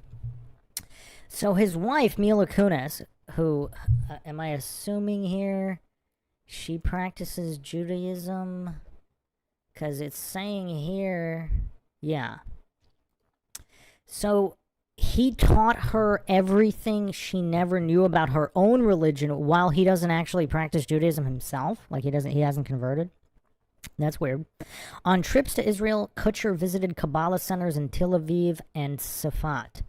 In 2013, Kutcher remarked, quote, Israel is near and dear to my heart. Coming to Israel is sort of coming back to the source of creation, trying to get closer to that. And as a creative person, going to the source of creation is really inspiring.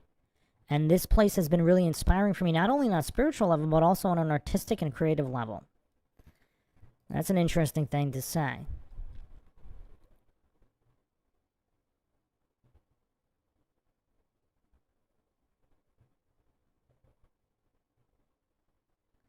So this is kind of weird. This is really weird here. Because Kutcher is involved. I mean, let's... Okay, hold on a second.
So there's two tweets here.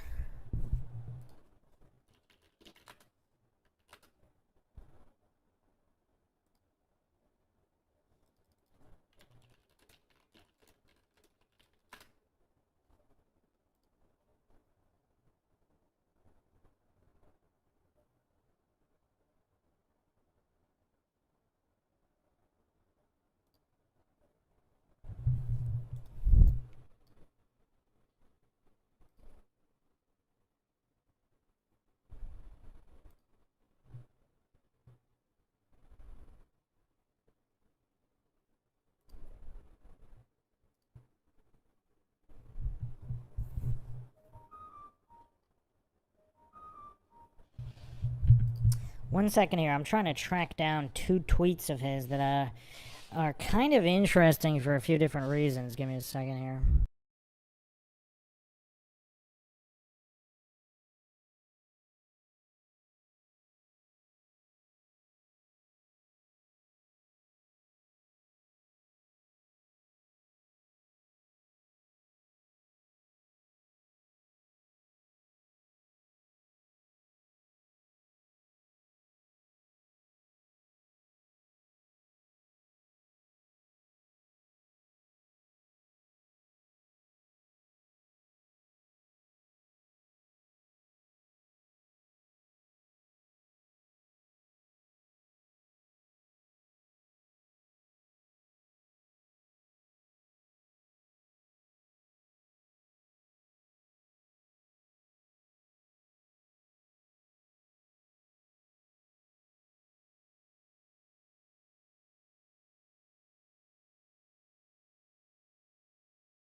Yeah, for some reason, it's kind of hard to get a screenshot of this one particular tweet. I guess I'm sure he deleted it, but all right, let me just quote from an article. So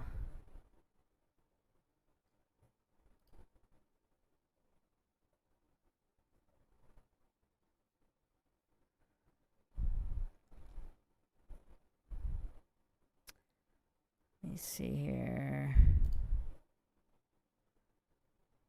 All right, so let me just quote an article so everybody knows. So this is Hollywood Reporter.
One second here, I got it on the screen.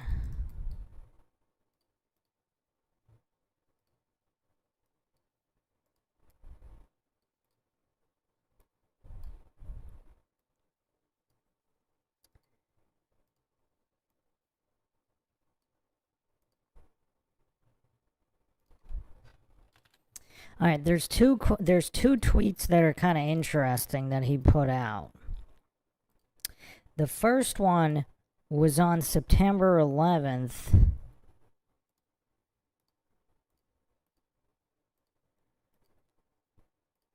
So this is 2011, 10-year anniversary. 9/11 remembrance. Ashton Kutcher tweeted, "This is without a doubt the greatest day of the year. Hello, football, my old friend. Let us mingle for the next 5 months. Hashtag NFL TY, hashtag Jesus." So on 9/11, on the 10th anniversary of 9/11, Ashton Kutcher tweeted, "This is without a doubt the greatest day of the year." It's curious, definitely curious. Now, just a few months later, the Sandusky situation was dropping, and this was his tweet on November 9th, 2011. "How do you fire Joe P.A.? Insult, no class. As a Hawkeye fan, I find it in poor taste." I mean, wow. And he got attacked for all of this, but those are just interesting tweets based on what he's been involved with.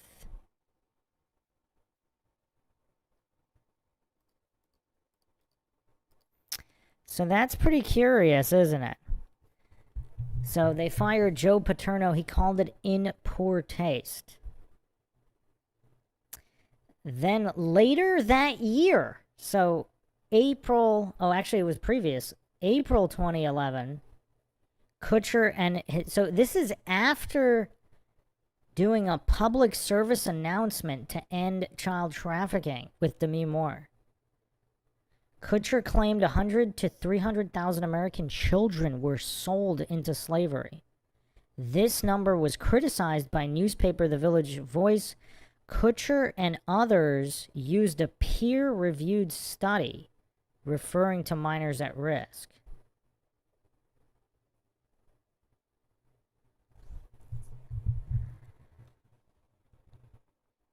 That's pretty weird. Okay. So now let's get into the issues, and they are quite substantial here. They are quite substantial. So first of all, who knows where Kutcher and Demi Moore... Well, actually, let's take a step back first. Let's go into here's the first mind shock here. Demi Moore says Ashton Kutcher hosted a party with Jenna and Barbara Bush doing bong hits. So, what is Ashton Kutcher's connections to the Bush family? I mean, that's a major curiosity as well.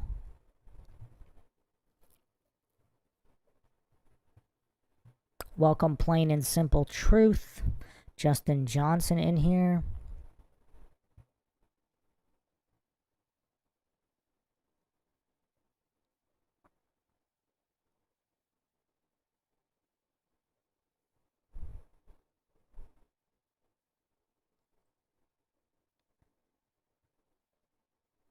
Well, here's where it's going to get... I mean, the conspiracy is going to start to unravel here. So, but let's go over this article real quick. This is Fox News. September 26, 2019. Demi Moore claims in a new book Jenna and Barbara Bush smoked out of a bong at one of Ashton Kutcher's parties. So, he's doing all these parties... like, when is he doing these parties? So we're hanging out. Kutcher says the Bushes were underage drinking at my house. Imagine, like, what kind of protection does Kutcher have to say the president's daughters are underage drinking at his house? When I checked outside, one of the Secret Service guys asked me if they'd be spending the night. I said no. And then I go upstairs to see another friend. I can smell the green waiting out under his door. I open the door, there he is, smoking out the Bush twins on his hookah. The next morning, the 70s Shar said he picked up his phone and there was no dial tone, prompting him to think that the Secret Service had tapped his phone. Moore and Kutcher began dating in 2003 after meeting at dinner with mutual friends. People reported they were married from 2005 to 2011 and separated in 2011 following reports that Kutcher cheated on Moore. The pair eventually divorced in 2013. Moore talks about her ex's cheating in her book, also claims he pressured her into threesomes and encouraged her to break her sobriety. She also discusses more personal, intimate details about her life, such as having a miscarriage when she was 6 months pregnant with her and Kutcher's child, and being assaulted at 15 years old by a man who paid her mother $500. Yeah, I mean, her life has Illuminati written all over it, and again, like, how much of this is Illuminati sacrifices? Like, what is going on here? So, Ashton Kutcher, is this before he even met P. Diddy? He's already hosting parties with the president's daughters? Underage daughters? What does everybody make of this? What does everybody make of this? Carol Stanhope says, Bush is one of the 13 bloodlines. He's in deep. Yeah, this is weird. This is weird, to say the least. Now let's get even weirder. Let's get even weirder. So, here's a video. Let's look at this video here and watch their facial expressions.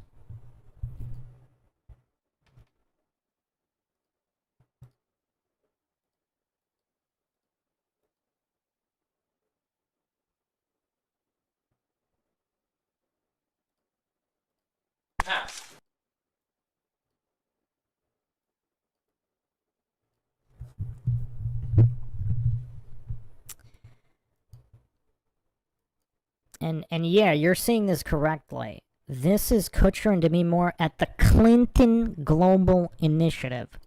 So just a quick recap here. Just for the people who are not aware. So this is Hillary Clinton. quote from Jerry Zeifman, Democrat Watergate Committee supervisor over Hillary Clinton, chief counsel to the House Judiciary Committee. This is what he had to say about Hillary. She, quote, she was an unethical, dishonest lawyer. She conspired to violate the Constitution, the rules of the House, the rules of the committee, and the rules of confidentiality, end quote. Received illegal bribes from China for presidential re-election campaign fund. Benghazi, neglected to beef up security in Benghazi or provide for emergency team to intercept terrorists. 45 bodyguards had died.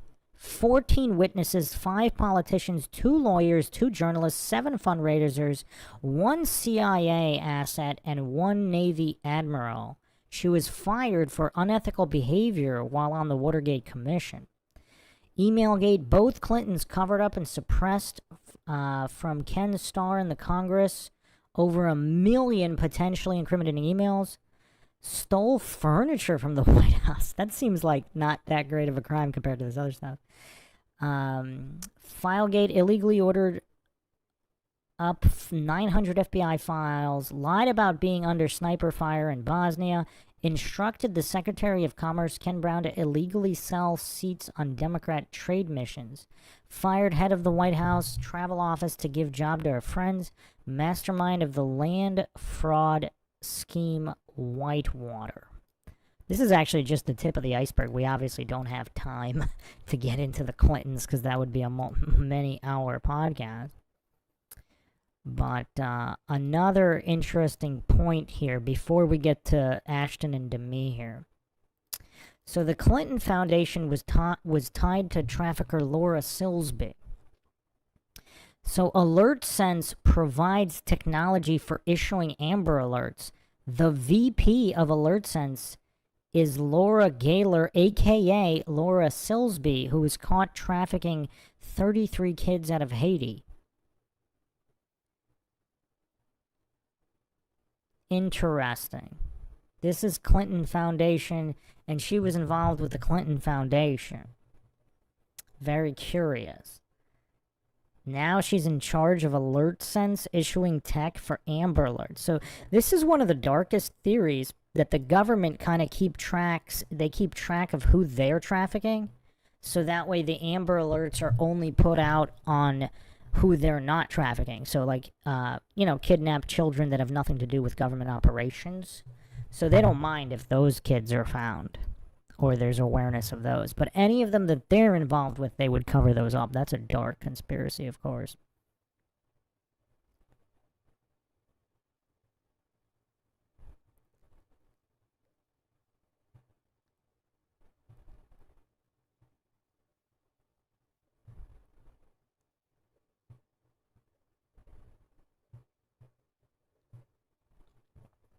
So let's get to, so this is where Ashton and Demi are choosing to speak at, the Clinton Global Initiative.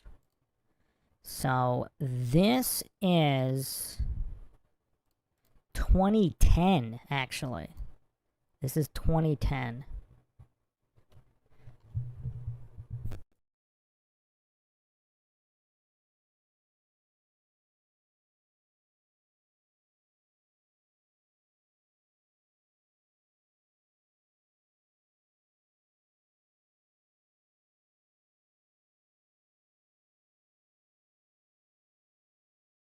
It ended with the signing of the Emancipation Proclamation, with the Civil War, with a lot of hard work and lives.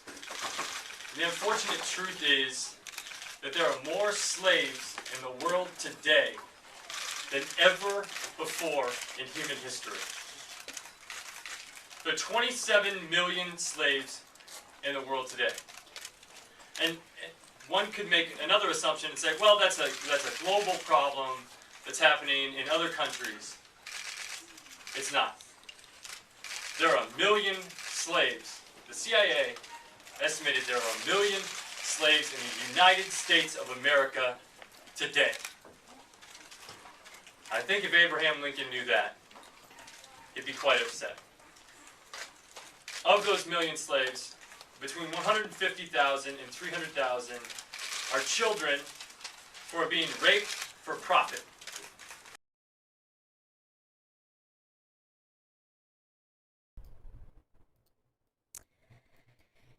So I wouldn't necessarily dispute Kutcher's stats here. He might have insider info by the people doing this who told him what the numbers were. So their numbers might be a lot more accurate than those critiquing the numbers and saying they're too high. But another point here, some people actually said that Demi Moore just found out that Ashton had cheated on her right before going on stage here. So that could potentially explain her body language or not, but let's continue here.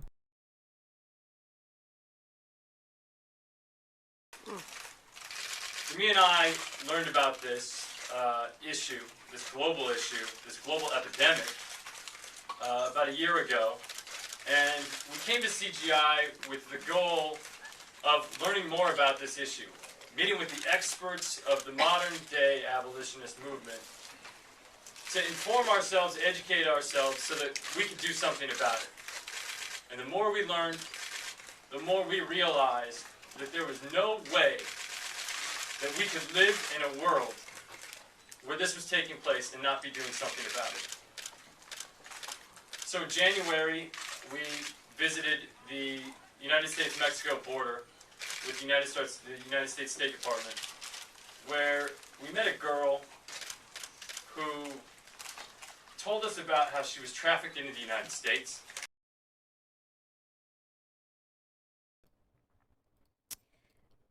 So now Kutcher is admitting that he and Demi have contacts within the State Department. So they're getting tours of the Mexican border and interviewing people. That's kind of interesting.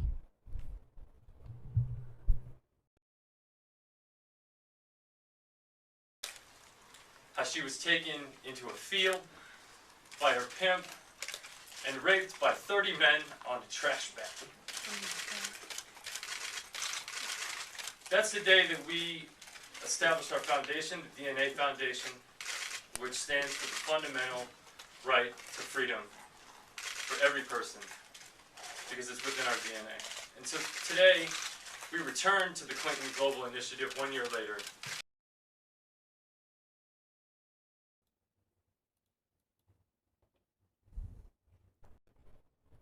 Is it just me, or does Ashton look a little bit more MK Ultra than usual?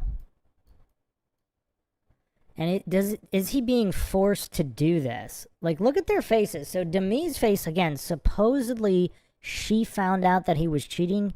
But again, these are, make of them what you will. Supposedly Ashton doesn't know that she found out. I think she revealed this either in her book or somewhere else. So Ashton doesn't know that she just found out.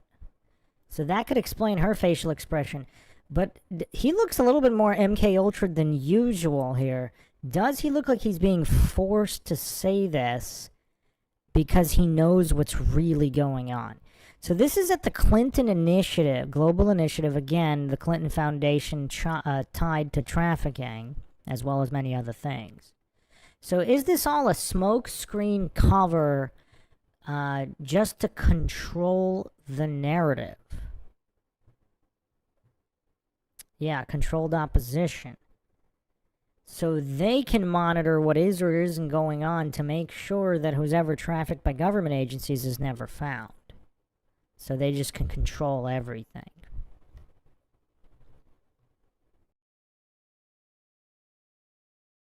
With commitment in this field.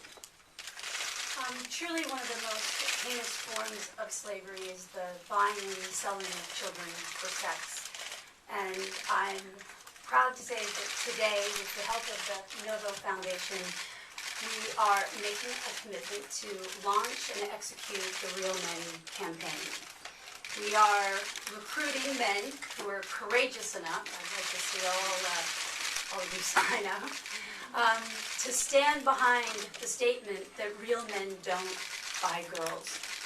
And we hope to use that collective voice to raise widespread awareness and acknowledgement of this issue in hopes of changing the cultural stereotypes that are allowed.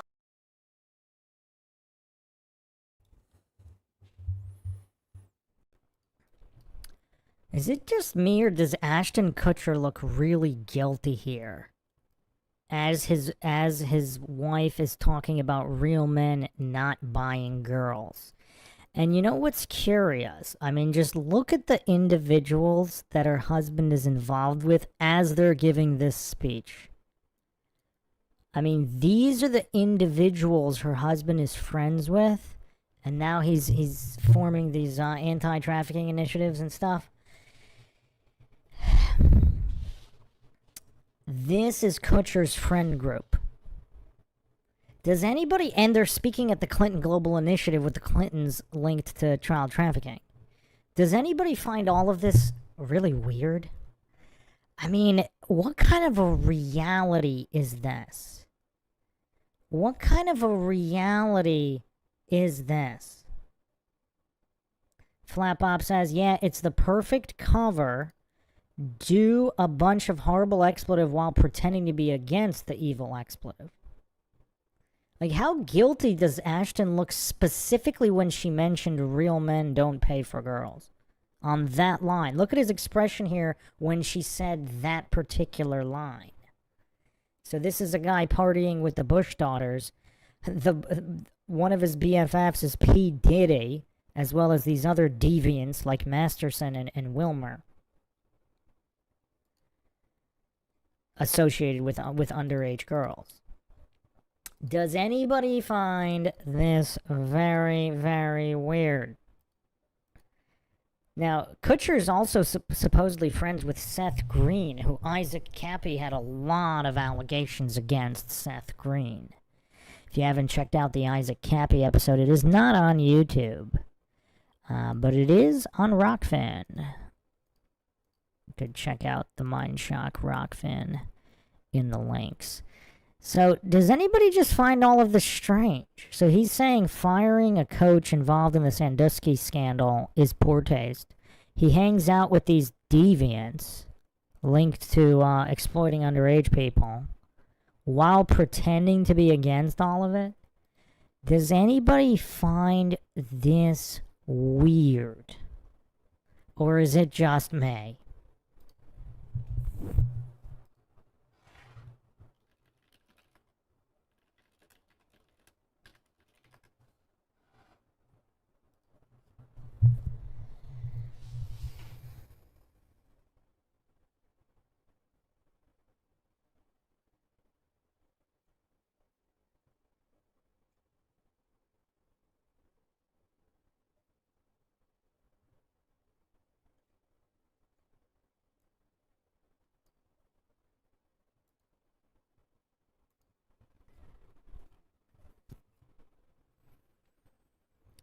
The other thing that's kind of shady is Thorn, the Defenders of Digital Children. The Digital Defenders of Children is known as the DNA Foundation. I mean, it's kind of ominous. It's like, does that have something to do with adrenochrome harvesting or something?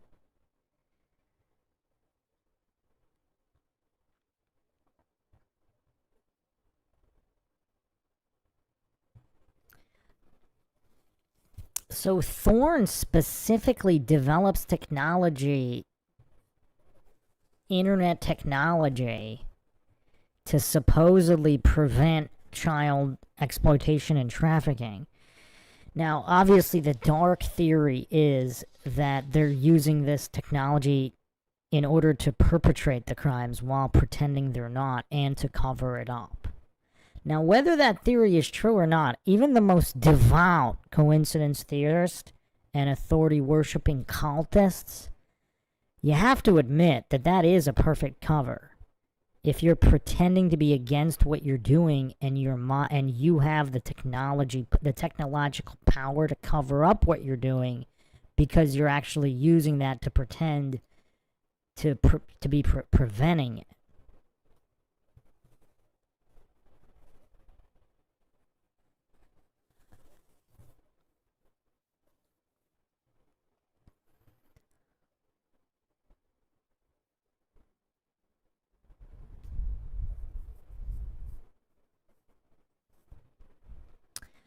So, yeah. And Thorn is specifically partnered with the National Center for Missing and Exploited Children, which has a lot of other rabbit holes there on exactly what they're doing or not doing. Thorn is also partnered with the Washington, D.C. based McCain Institute, which is supposedly a nonpartisan think tank of international affairs founded in 2012. And there's a lot of rabbit holes there.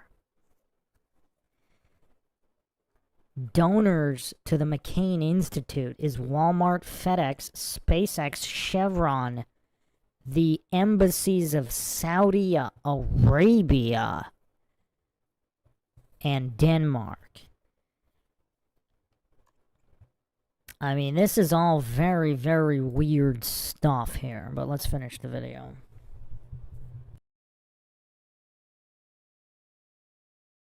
Allowing for children to be sold for sex. The average age of entry into the commercial sex trade is 13 years old. 13 years old. I don't believe that any 13-year-old chooses to be a prostitute. And what's interesting is that most people believe that a prostitute is choosing to sell herself, when in fact, 75% are enslaved by their pimp. And while it's much more comfortable for us to think that this exists in other countries, the reality is we have to wake up.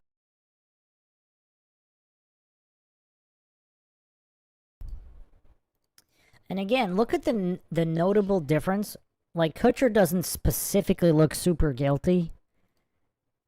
I mean, maybe a tiny bit, but he looked really guilty when she mentioned real men don't pay for girls. That was very telling.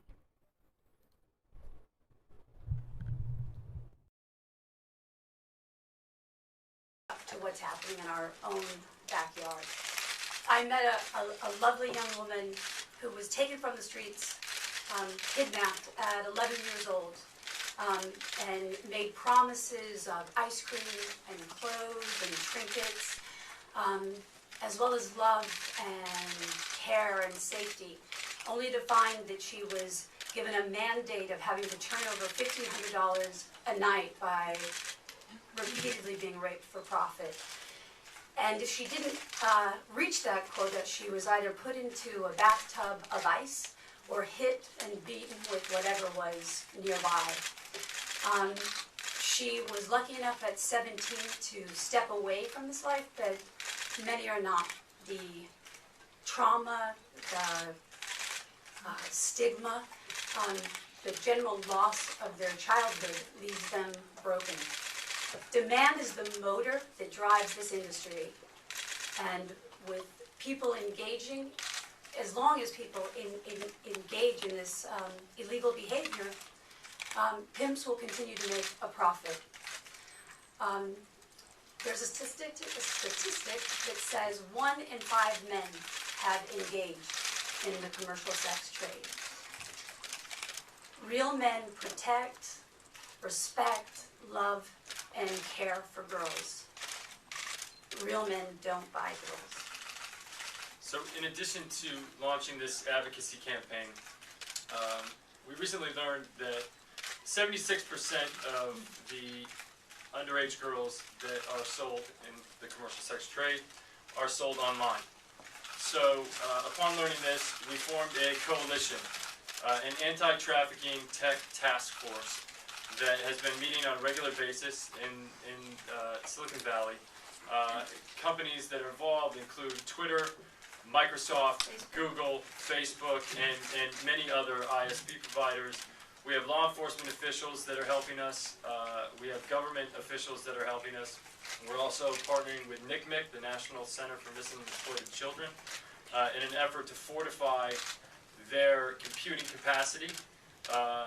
We are forming this. The purpose of this tech task force is to create technology solutions to end human trafficking online. And we believe that together we can create a trafficking-free internet. And that's our mission, that's our goal. And we're lucky enough to have a couple of our partners here today that can speak a little bit more about what it is that we're working on.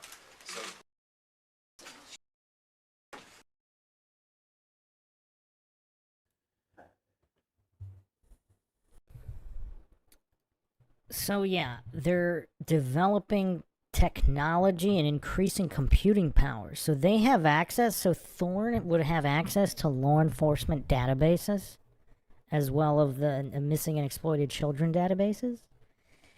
I mean, who thinks that's kind of weird that a private company is going to have access to all of this? I mean, it's just weird. If you're a bad actor, I mean, if that technology's in the wrong hands, I mean, that's crazy.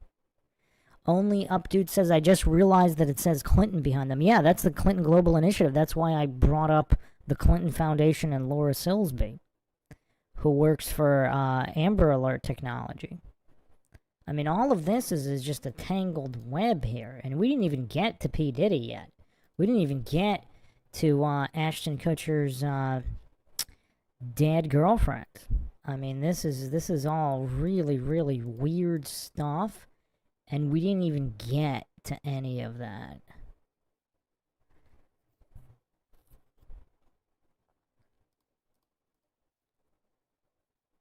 And I'm getting quite a bit of lag here. So we're going to have to make this one a two-parter. I mean, there's still a ton to go over, and we're already over 2 hours in. Carol says he's the poster child for conflict of interest. Yeah, I mean, there's so much more here.